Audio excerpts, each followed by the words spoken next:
Good afternoon on this glorious day in Boston. Today is Pesach Sheni, the second Passover, and it's the day that we welcome home Edan Alexander after 583 days in captivity.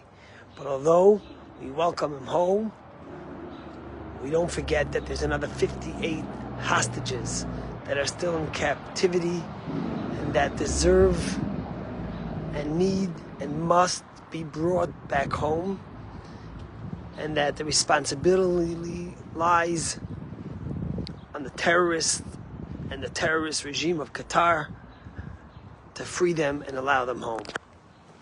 You know, it's interesting because the laws of Pesach Sheni, the second Passover, began when there were people that couldn't celebrate the first Passover because they were impure. Some say they were the ones who had carried out Aaron's two sons who died in the Holy of Holies on the 8th of Nisan, and they weren't able to be pure in time. Others say they were the ones that were carrying the bones of Joseph that the Jews had promised to take him out of Egypt and to bring him to the land of Israel. But they cried out together and asked God, just because we were impure, should we not have this opportunity to have Passover? And that's why a new law was written in the Torah that God said there will be a second Passover.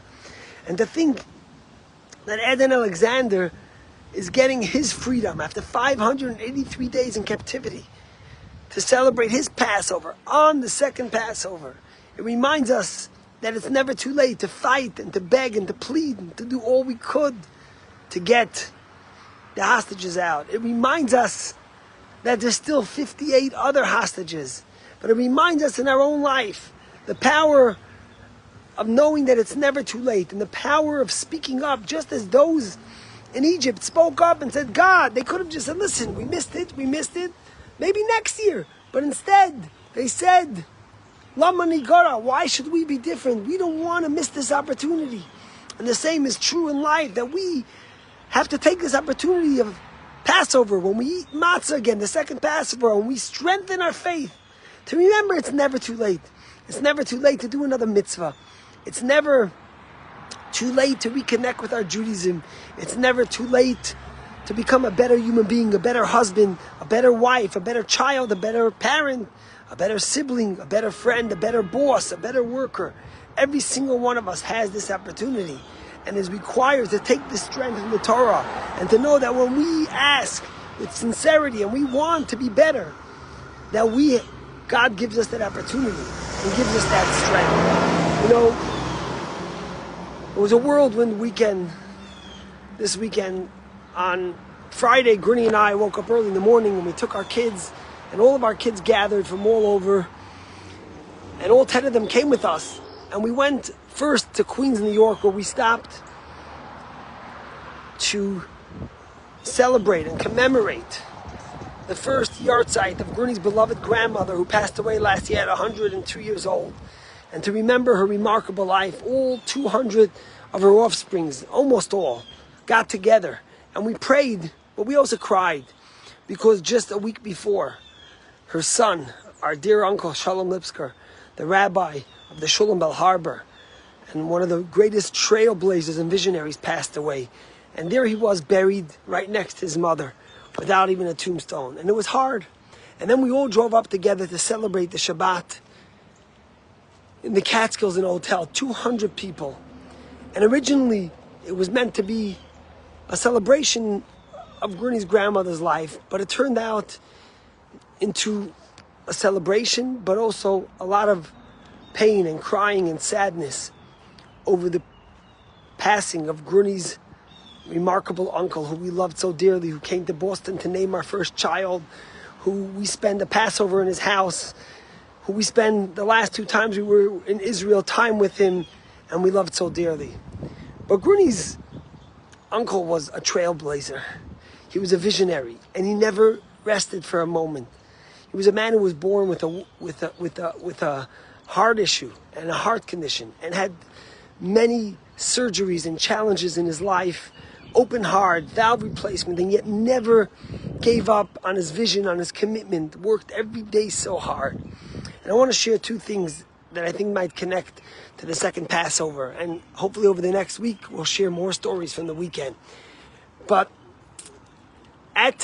on his tombstone, which we put up yesterday, after the end of Shiva, which is the Chabad tradition, there was one line that they quoted that he always said in English, and they write it in Hebrew on the gravesite, and it's "Get it done."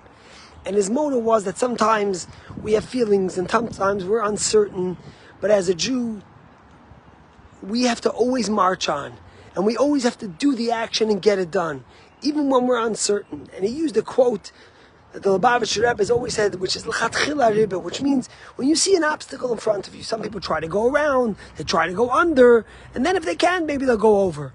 And the Rebbe said that a Jew has to always go over the obstacles and jump over them and see as if they don't exist. And he said that at every chance and every time, he always spoke about getting it done and doing the right thing and just doing it even when we're unsure. And that's a strong message of Pesach Sheni, where you say, I didn't do it, what should I do now? Don't look backwards, look forward and get it done. But there was a person that spoke at the Hakamat Matzeva, which is the erecting of the tombstone, about 300 people there. And his name is Daniel Loeb. He's a big investor, a billionaire. And he met our dear uncle when our uncle got sick with COVID. And he was literally in the hospital, and the doctors were unsure what to do. They were ready to give up. And he helped, and he guided them through. He started taking a certain medicine before it was popular. This was right in the beginning of COVID, and it had a miraculous recovery.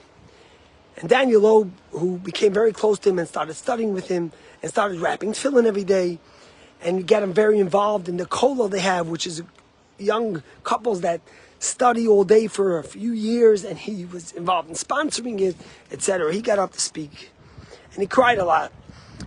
But he finished off with this. He said, the first thing that Rabbi Lipska taught me, he asked me, say the Shema Yisrael every day. Just that verse, Shema Yisrael, Hashem Elokeinu, Hashem Echad. Listen, O Israel, God is our God, God is one. And that's how it began.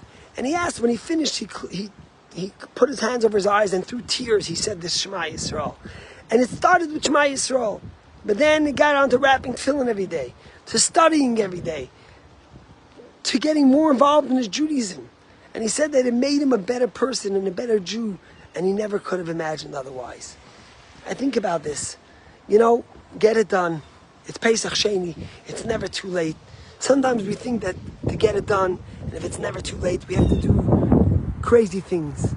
But it starts with the Shema Yisrael, with a deep faith in Hashem, and with one little thing that takes 30 seconds. And maybe, for all of us that don't yet, if in honor and in memory of our dear uncle, you could commit to say Shema Yisrael every single day. Hopefully, it'll continue, and hopefully you'll add to wrapping tefillin one day, to lighting Shabbos candles, and many more mitzvahs. But if we start with that one thing, and in honor of Edan Alexander, to do more mitzvahs, and to continue in getting it done, to make this world a better place, a place where God is revealed, and a place where conflict and hardship and sadness and tears are wiped away. Have a